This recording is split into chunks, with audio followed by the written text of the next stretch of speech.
This is the year of love, a year where folks say it's easy to believe if you have belief in yourself enough to plant a seed like a mustard that will grow into something mighty and strong, but you've got to believe that the hope lives in you.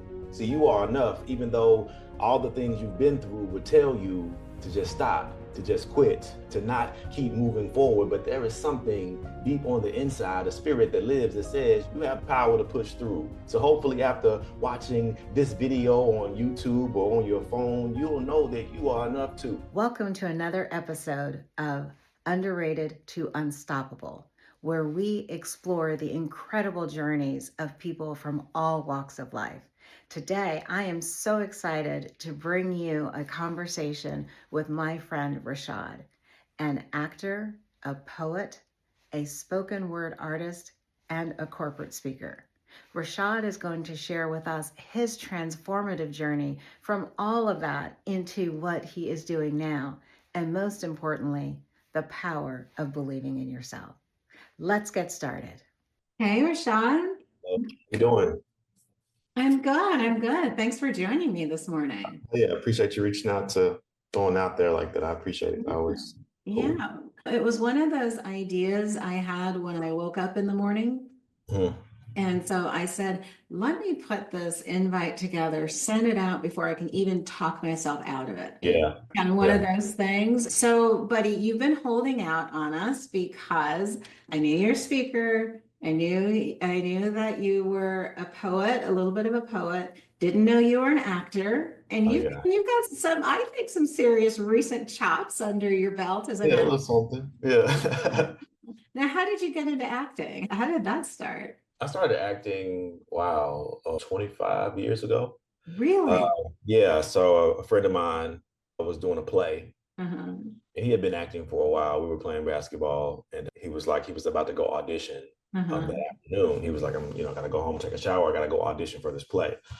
And I was like, oh man, like I really want to do some theater too. And I know Mhm. you've been doing it. So he was like, man, just come to the audition. And so I went with him and I auditioned, and I ended up getting an understudy role for this play called Blues for an Alabama Sky, Okay. a Pearl Cleage play. Then about 2 weeks later, the director came to me and he was like, the actor for a totally different part, the Uh-huh. main actor was going to have to drop out.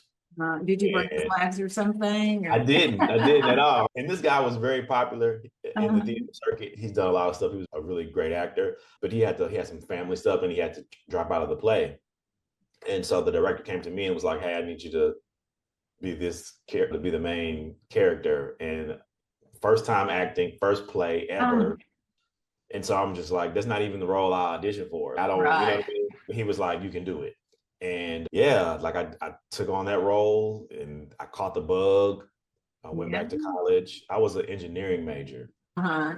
but I went back to school and I didn't want to do that anymore. I wanted to be Yeah. Engineering major, actor, that's two different right. sides of the brain, Two right? different things. Yeah. And but I caught the bug and I Uh-huh. went back and I did everything I could to become an actor. Where I went to college, we didn't have a theater program. That was Alabama State. If you're familiar, they have Yeah. a really huge theater program down there. Mhm. But I went to Alabama A&M and we didn't have a theater program. So everything we did was vaudeville, put our own shows together as students. Like we did everything on our own, which in hindsight really helped me become a like the strong actor that I am I because it bet. took Yeah. my improv from basically no improv to you can throw me in anything and I'm gonna roll with it. And I think Right. even that plays a part with me as a speaker and Mhm. my ability to do what I do as a speaker is a lot of improv. It's a lot of Right. 5 minutes before I go on stage, I'm talking to the people in the audience or I'm mentioning the host or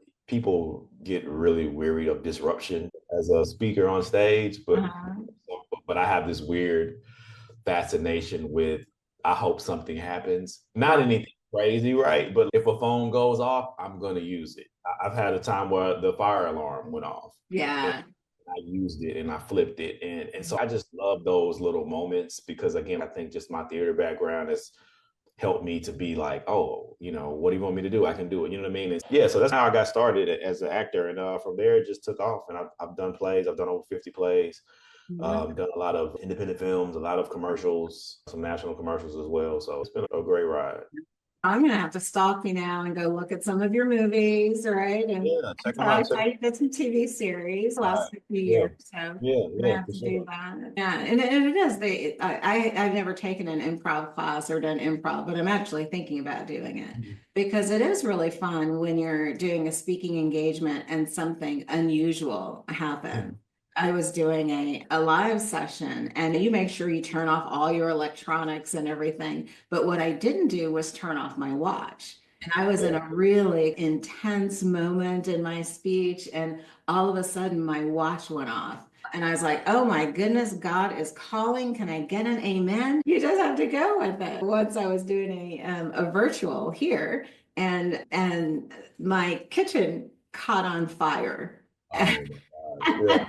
And I said, okay, I'm just going to keep on going, right? Because, what could be happening? I mean, something was smoking and the Right. alarm went off. And I was like, okay, I'm going to keep going. And I'm typing into the text at the same time. And then all of Right. a sudden, I see in this window behind me, I see sirens go off and the fire trucks came. And I Oh said, wow. okay, people, I think I better get off now. And they're typing in, no, keep going. Wait till the fire department comes through your door. And I'm Oh like, what wow. that's going to cost me. I don't want them to do that. And so I'm all for those moments, but not if it's going to cost me more money than the Yeah, gig. yeah, yeah. Exactly. Right, right. Exactly. So how did you, so I assume you still act, yeah?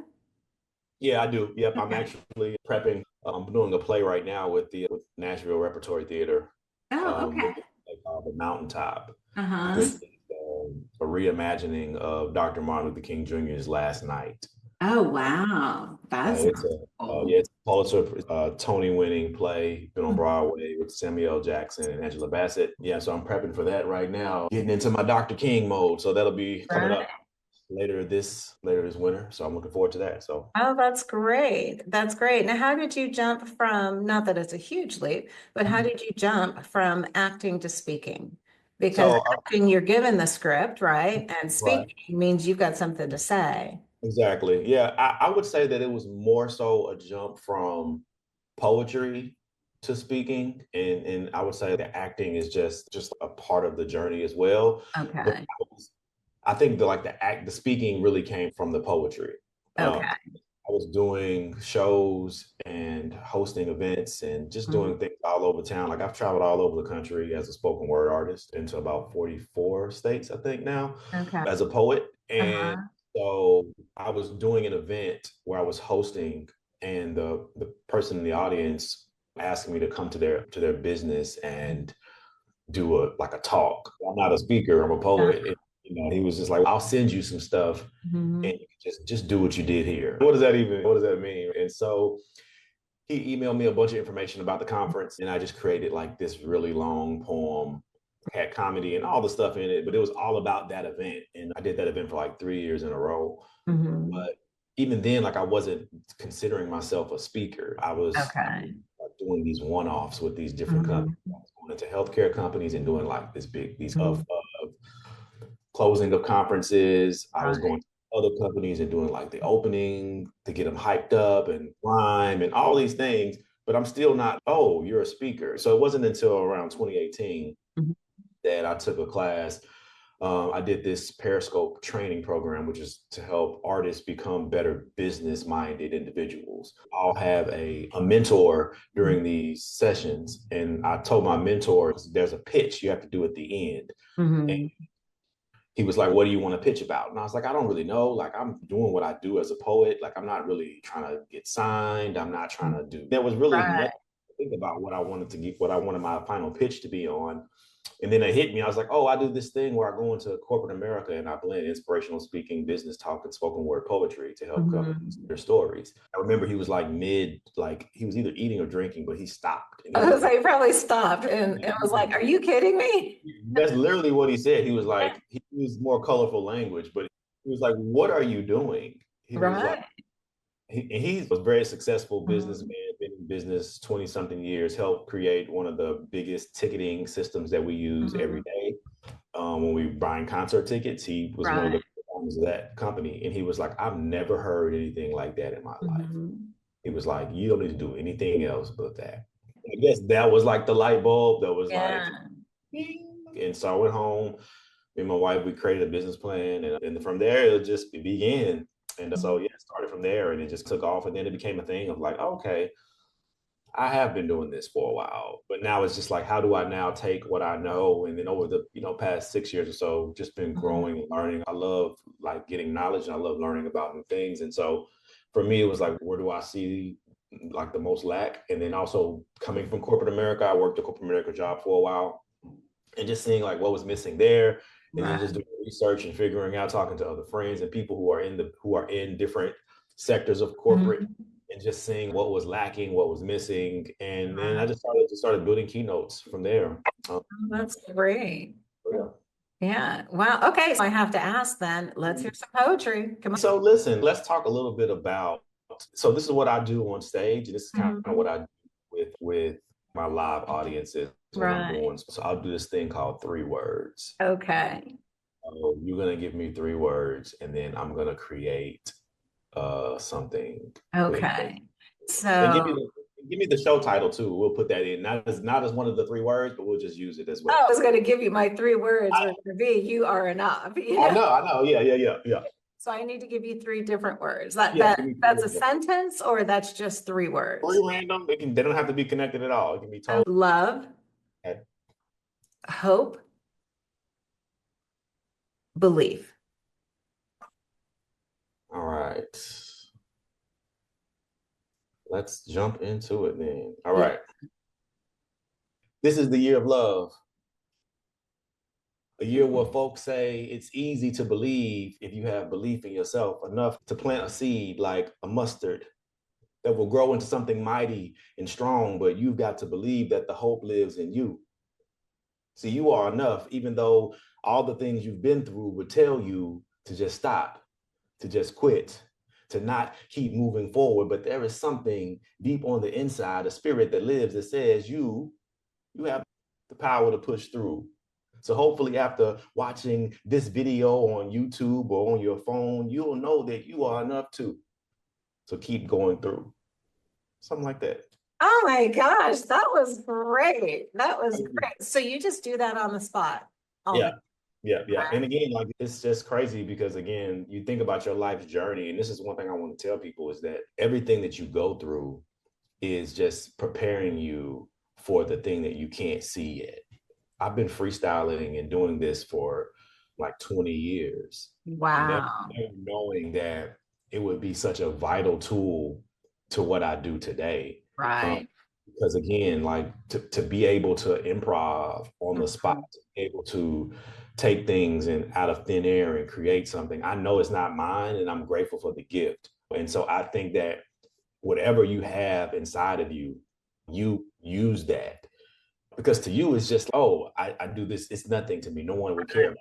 But that's a special unique gift that you have, that it's a magical thing that's on the inside of you that you don't look at as something powerful, but everybody else is wowed by it. And Right. so I want people to just look in your hand. Everything you need is in your hand. Just open up your hand and utilize that thing, and I promise you it's going to take you really far. So, so, so this is something I've always wondered is because I happen to be a person who thinks I have no talents, right? Mm. I'm sure God has given me talents, but I look at other people's talent and I say, is that my talent or is that my talent? And my mother was a fantastic singer. And I have 3 brothers and they can all sing. I cannot carry a tune if it was strapped to my back, right? I lip sync in church. And so I've always thought about people who have these unique gifts. Like, how did you discover that you were talented in spoken word? I always Yeah. wonder that. I think about singers. I'm a big Darius Rucker fan. I love Miley Mhm. Cyrus. I love Beyonce. But it's like, how did they know they could do that? I think for me, it was something that, again, like success leaves clues, and I also think just like life leaves clues. And Uh-huh. I wrote a poem when I was in 6th grade for my mother. It's hanging on her wall right now. It was a Mother's Day poem. And so I wrote that poem. I never wrote another poem again until my senior year of high school. Mhm. I was in second semester of my senior year. And I don't know, we have like block classes. Okay. I only had 2 classes, and Mhm. then I had an empty block and then I could go home after that. So, Right. but the 50 block, I had to do something. So I went and I was a library worker. Okay. I'm sitting in the library bored because no one's coming Right. into the library. And then one day I just pulled out some paper and I was like, I'm just going to write something. And I just started writing these poems. They Mm-hmm. just started pouring out of me. And I never shared them with anybody until I got to college. And I went to Mm-hmm. an open mic in college. And the first time I went to an open mic, I remember it like it was yesterday. It was a dark room with a light at the front. It was packed full of people. I Mm-hmm. was so nervous. I had on a big blue coat and a brown backpack, and I never took my coat or my backpack off. The president of the open mic, she was like, "Are you going to perform?" I was like, "Yes." And then I got up there. I did my poem so fast. I don't even remember looking up, making eye contact, and I darted out of there as soon as I got off stage. Uh-huh. Like I just ran out of the building because that's how much the nerves were. And I went to my room and I sat down and I said, wow. I Uh, was like, I don't know what this feeling is, but I want to feel this forever. And uh, so I went back and I just kept going back. I think within 6 months, like I was hosting the open mics. oh my goodness. So I think to answer your question, I think like it was just a thing that I just felt. It was something that I felt. Mm-hmm. And then it wasn't like a feeling like I know I was good at it, but it was a Mm-hmm. feeling that made me feel good. I think like with any gift, Mm-hmm. that's where it has to start. Right. I didn't start with it because I was looking for approval from other people. Mm-hmm. It was something that I needed to release and it made me feel good. And so I think with any gift that we have, it's really up to us to not look outwardly first. Right. Not Right. my job to judge whether it's good or not. Mm-hmm. Because it might not be good to 7 people, but it Right. might be good to me. And that's okay. And that's how we have to start. And that's how we have to begin. And we have to start that process by looking at ourselves first and not looking at what other people think. Because if I cared about what other people think, I definitely wouldn't be a speaker right now because I'm a Right. poet. Yeah. So if I cared in the way that the world tells us we're supposed to care about what people do and have, then I Right. wouldn't be where I am. And so I think you have to just look at yourself first and just be okay with it. Like, this makes me feel good. And if other people enjoy it as well, that's the icing. But how did you get to that point? What's your grounding in that? Because many of us, myself included, spend decades chasing external validation, right? And I'm significantly older than you if you were in college in 1999. And so I know how old I was and what I went through when I finally said, screw external validation. So how did you get there so young? I think it's just one of those things where I just got to a point where I just didn't care. Like But I really, why? But why? because I think because I felt like I knew that there was a gift that I was given, and I knew very young that I was going to do something important with this gift. Mm-hmm. And so because I knew that if I didn't have a choice to stop, I Uh, didn't have a choice to say, I don't want to do this. I didn't have a choice to say, because I believe in a higher power, right? I believe of in the course. most high. Yeah. And so I knew that you have instilled something inside of me Mm-hmm. that I know does not belong to me. And I think that is the point, right? I've never operated in life like I have time. Ah, I, okay. I think that's just instilled from just me being young, my parents. Like I've never acted as if, oh, I have time. Mm-hmm. Because for me, grandparents used to say that's spitting in the face of God, right? When you feel Ah, okay. you have time to do so and so. Well, I can just do it later. Oh, you have a gift that I've given you, and you think you have time to do whatever you want to do with it. Okay. And I've always just believed that if I don't use it, it'll be taken from me and it'll be given to someone else. And so that's been like a driving force for me is Mm-hmm. that I don't have time. Now, do I get frustrated? Do I feel like I want to quit? Do I get sad? Yes, I'm human. There's blood flowing through my veins. That is Right. our DNA as human beings. But the goal is to not stay there. I think that's where we make the mistake a lot of times as humans is that when we get down, we stay down. just compiles. And then now we have all of this on us, and it's harder for us to dig out. Over the past 20 years, like I've really mastered giving myself time to process what I need to process and then move on. But I give myself a time frame. Maybe 20 years ago, that used to be a week. But now, when I don't, if I get put on a hold for a speaking engagement and I don't get it, it's really just dirt off. It's really just Right. it's It's I just just keep, okay.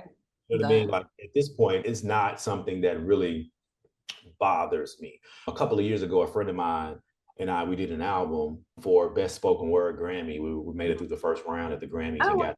Congratulations. Thank you. And so that was the first time in a long time where something got to me. Ah, okay. Like, and usually, like I said, I'll give myself a few hours if it's something really like I'll be like, okay, you got okay. And then I'm like, hey man, get up, let's go. We don't Right. have time. You know what I mean? But like that really just it really stuck with me for a couple of Right. weeks.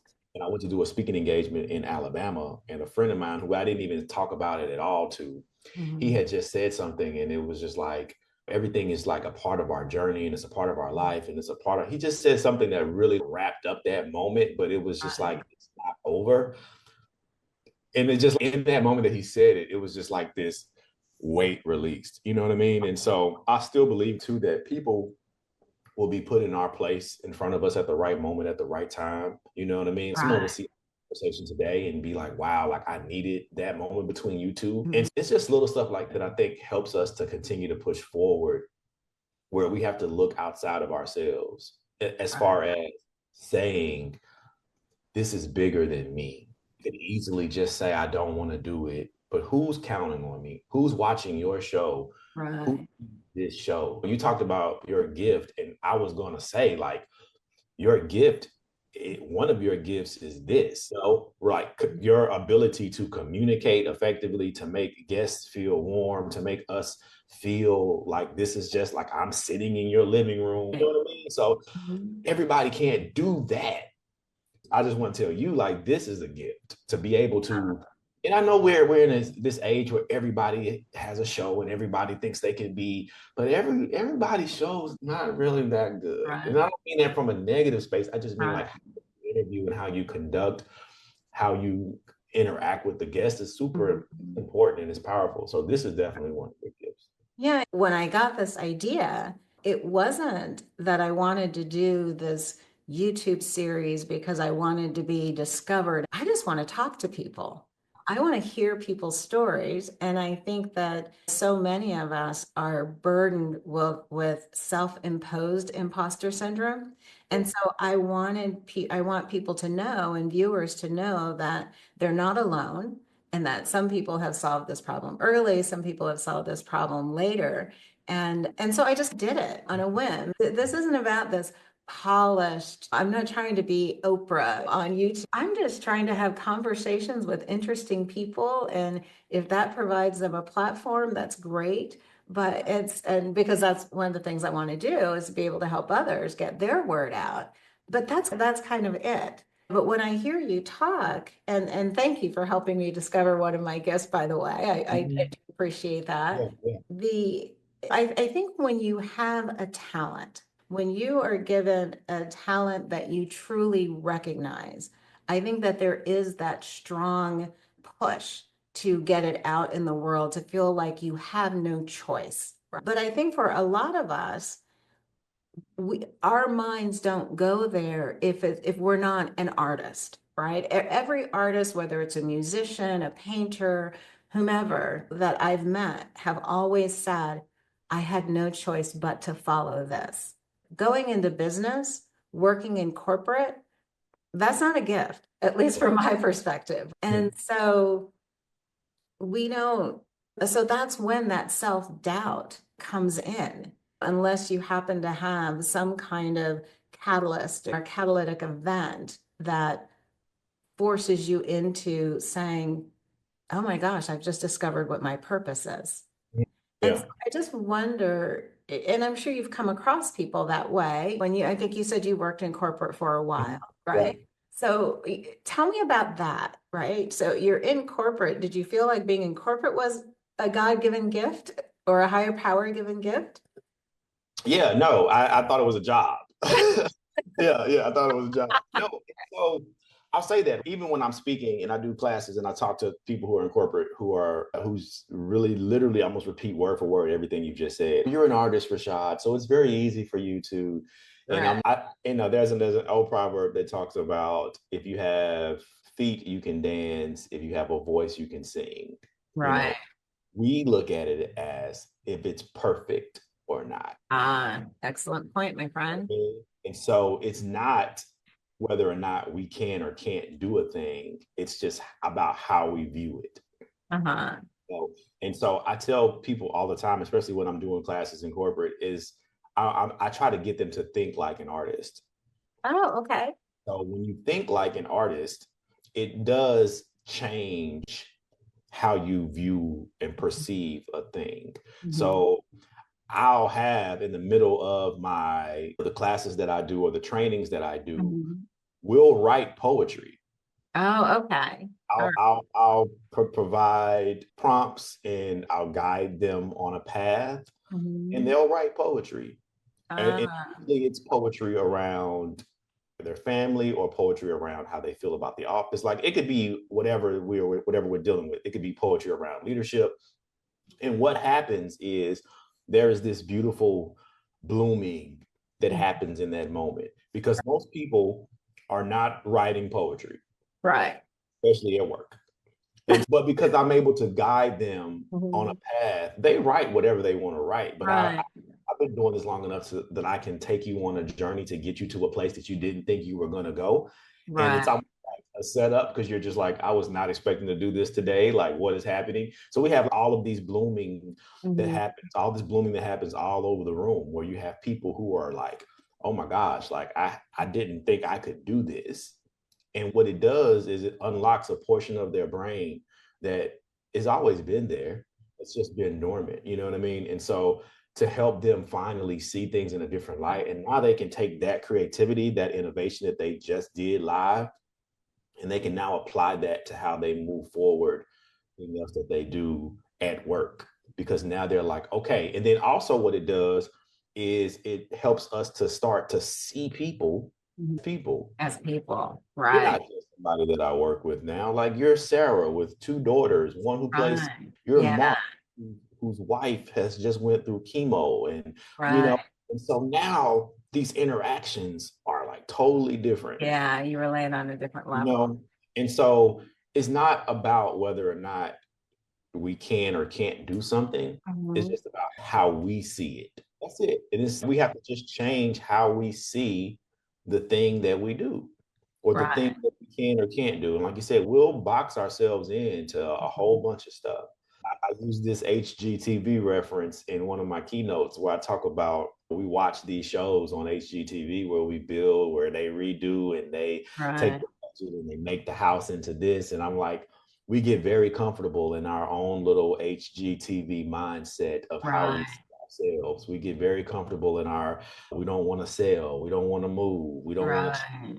It's just, if someone comes from the outside and says, hey, I can do this to turn this into this, and you're just like, what? This can look like that? That's crazy. It's a really powerful thing. So it's just about how we look at it.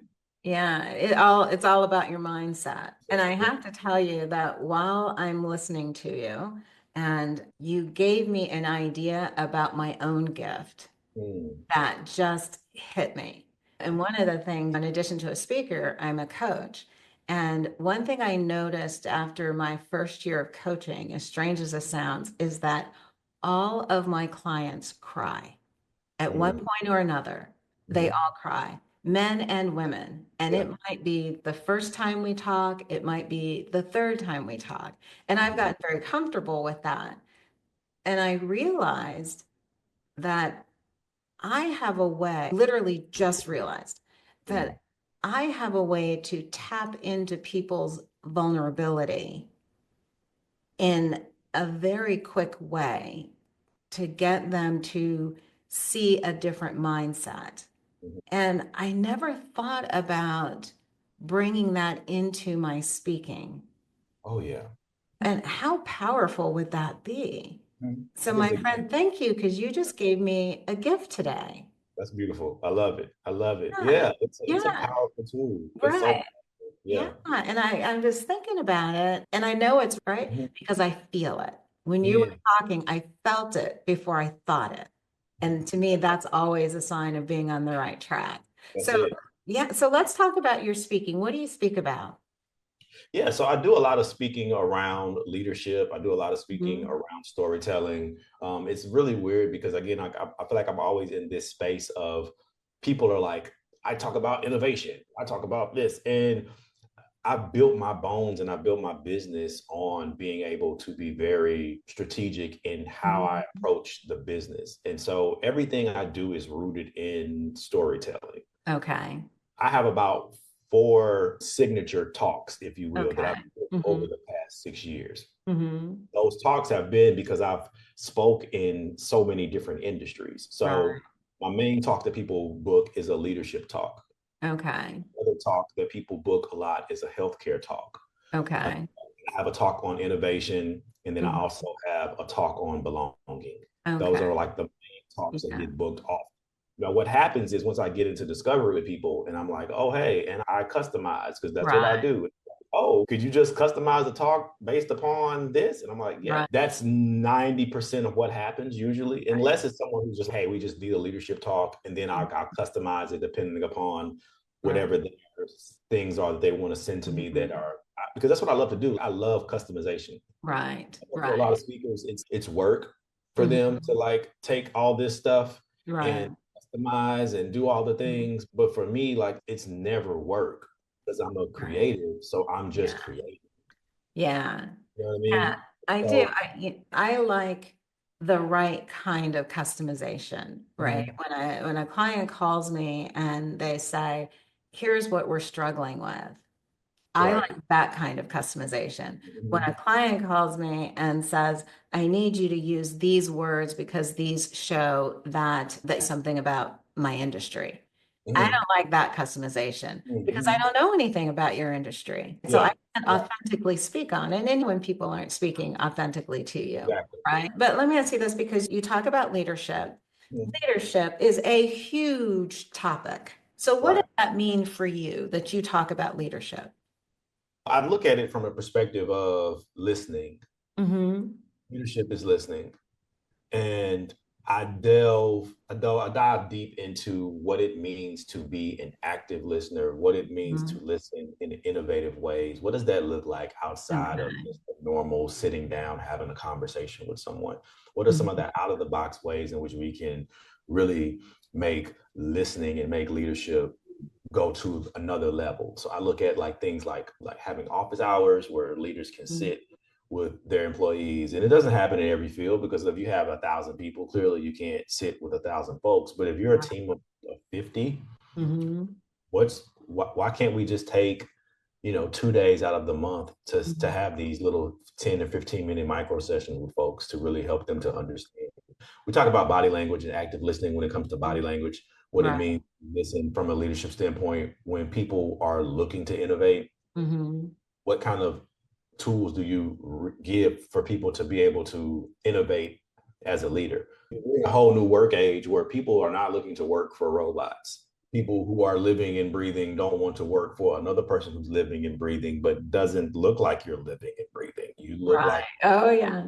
you know what I mean? And so people are looking for ways in which to jump outside of the box. And how Mhm. do you get people to stay? How do you get people to see the vision? That's the Okay. problem a lot of leaders have is that the vision lives here Mhm. and it's powerful, but it's very hard for you to articulate that in a way that makes me as the employee feel like I have Right. a place in your vision. Right. I just hear getting a check.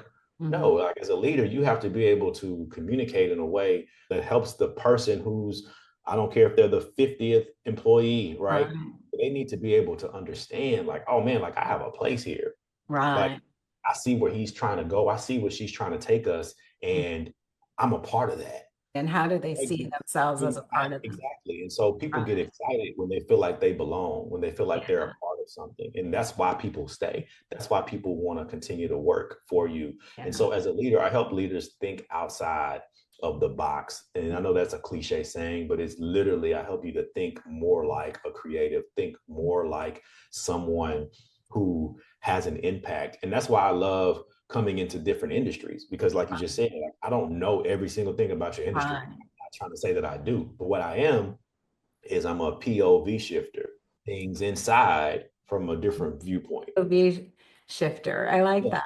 And so then when you blend all of that with powerful stories, and when you Mhm. blend all of that with a little bit of rhyme, when you blend all of that with Right. some business insight, what it does is it creates this beautiful portrait that I think is a keynote that you don't normally see. And for Right. me, it is about those moments where you see people in the audience saying, "Oh, that's me," Yeah. or "I feel that," or "Wow, like that really will change how we Right. operate." And you get there by stories. You get there by telling stories. Right. You get there by, like you just said, right? Getting people to this vulnerable place. What is this guy about to talk about? What is he about to get? Right. Yeah. Why do I have to sit here? Why do we hire him? And then you just and then you unlock them with the visuals, with powerful imagery, and Uh-huh. all the things we learned growing up, the similes and the Right. metaphors and the anecdotes and all those things that help people to unlock. And in brain science, we talk a little bit about the dopamine that's released and the Mhm. oxytocin that's released. And like Right. those are powerful tools that don't happen by happenstance. They're very Right. purposeful Yeah. and very strategic. As a speaker, every speaker should study those three brain chemicals, because Right. if you can master dopamine, if you can master oxytocin, if you can Right. master cortisol, like you will have no trouble unlocking your audience. And I don't care who they are. And I tell people this all the Mhm. time. It doesn't matter what the audience is. It doesn't matter if they're Mhm. sitting there and they're like, I don't want to hear this. Once I jump into those three things, your body's going to be like, what is going on? What's happening? Right. Because it's undeniable. Yeah. And you're not doing it to in a way to I'm trying to use you to no, like you're doing it in a way that's very authentic, because you're telling real true stories that are powerful Right. stories, and they help Right. people see what you need them to see. And as a speaker, that's our job. Like I want you at certain points during the talk to maybe be uncomfortable. Right. I want to challenge you and Mhm. push your thought process at certain points during the keynote. Right. Because when we get to the end, we will wrap it up in a bow Mhm. that says, okay, I understand why he took us on this journey. I understand Right. why we had to go this way to Mhm. get to where we had to get to. And so it's just a part of what we do. And it's just a Right.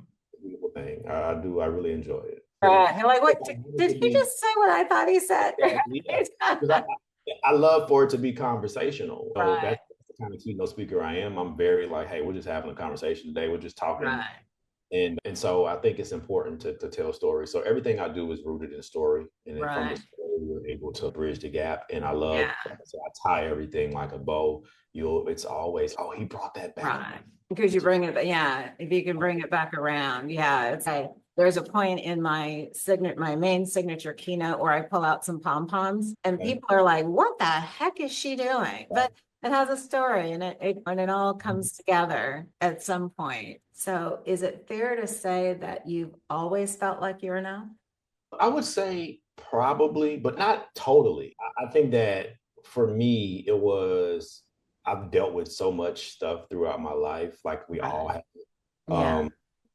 But I remember being young and being told, like, uh, don't do that, or like, oh, Mhm. why would you want to do that? That's dumb. Right.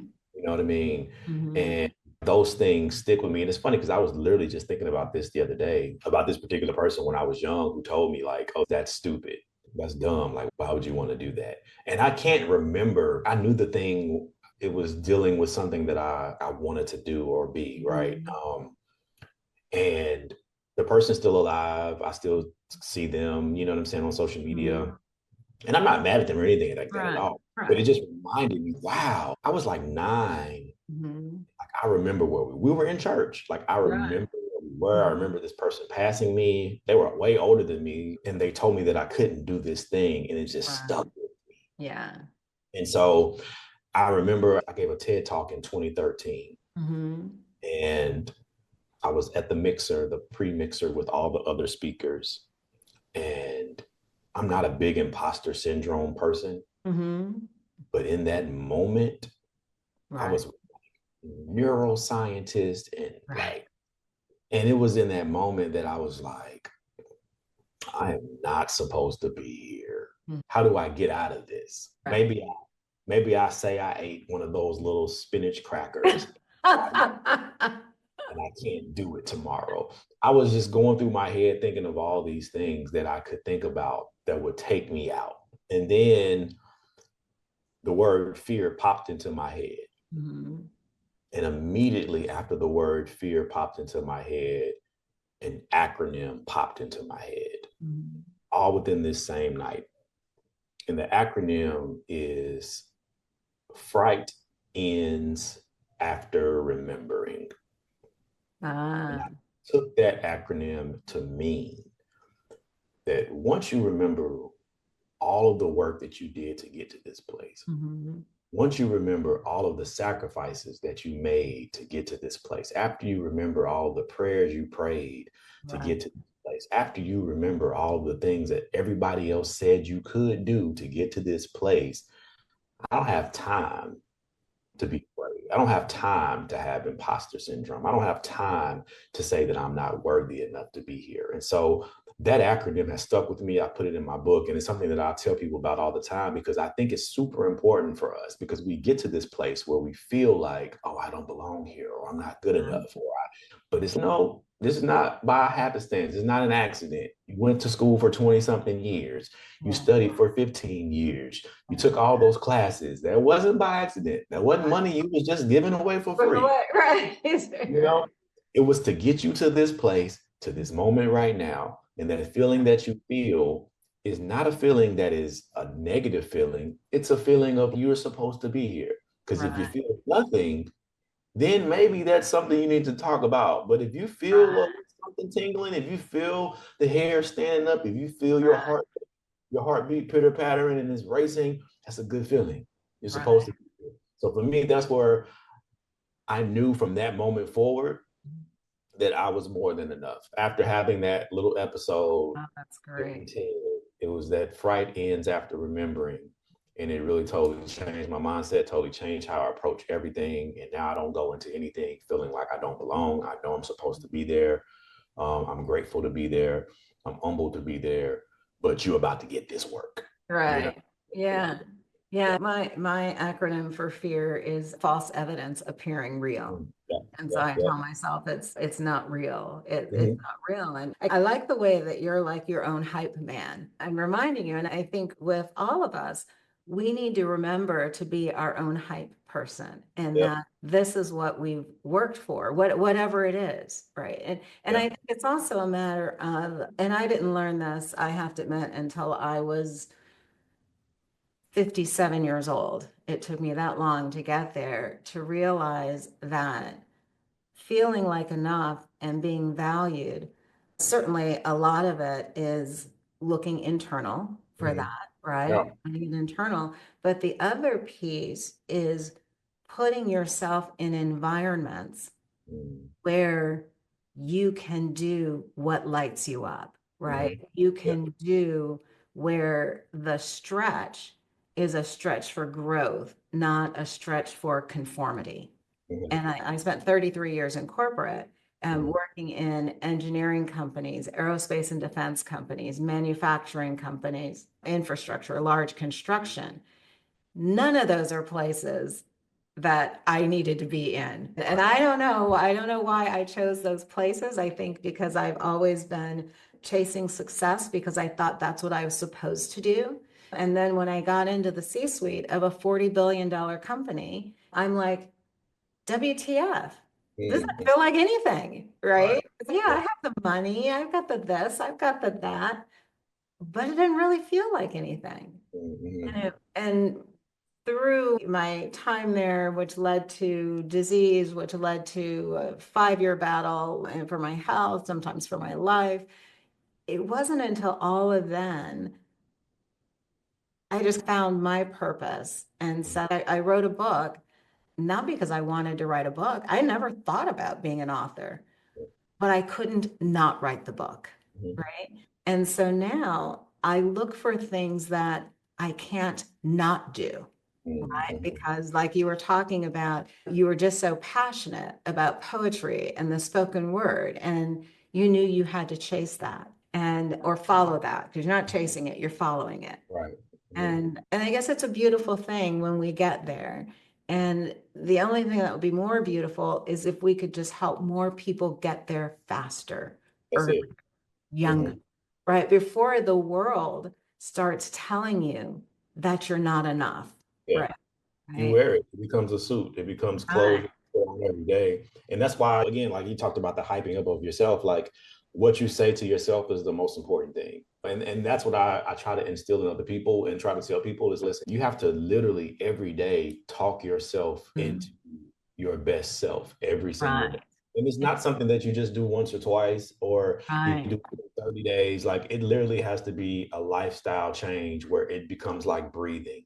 Yeah. Every day you have to get in the mirror and tell yourself that you are enough. I do. I get in the mirror every day. I look in the mirror and I say, you are enough for Mhm. whatever you want to take on today. Yeah, And if somebody tells you you're not, ask them what's wrong with them that they can't see how fabulous you are. that's Right. it. You Got know? to, because we just live in a space that tells us the opposite. Right. And then we're dealing with it. Even adults, I do a lot of teaching with young people around poetry and spoken word, but I tell them all the time, listen, you guys aren't the only ones dealing with peer pressure. There are adults Right. who deal with peer pressure every single day. We open up Absolutely. these apps every single day and we judge ourselves against what Right. someone is doing every single day. And you just have to get to a place where it's not like what they're doing is great. That's a beautiful thing. But what I'm doing is great too. And I'm Right. doing it the way that I'm doing it, how I'm doing it, and I'll get there how I get there. But as long as I'm Right. waking up every day, putting one foot in front of the other, and even on the days that I stumble and the days that I fall, I get up and I brush off my pants or my shoulders and I say, that sucked. And then you keep on moving Just forward. go. You just got Yeah. to keep going. And you got to believe in yourself enough to say, that I know I've been through a lot. Maybe I haven't been the greatest person. Maybe I Mhm. haven't done the things I needed to do then, but every day the sun rises, it's a new day to be better. And you have to choose. You got to choose. You got Ah. to choose to be enough. You got to choose to be enough every single day. And that's Well, you it. know, my mantra is it's choice, not chance, that changes Come on. everything. There it is, right? That's it. Rashad, this has been a fantastic conversation. Thank you so much. Yeah, I I appreciate it. really, Yep. okay. And again, thanks so much for doing this conversation with me. Yeah, I thank you. a lot of things. This has been my gift today. I appreciate it. And vice versa. I appreciate it. All I right. appreciate it. And vice versa for sure. Okay.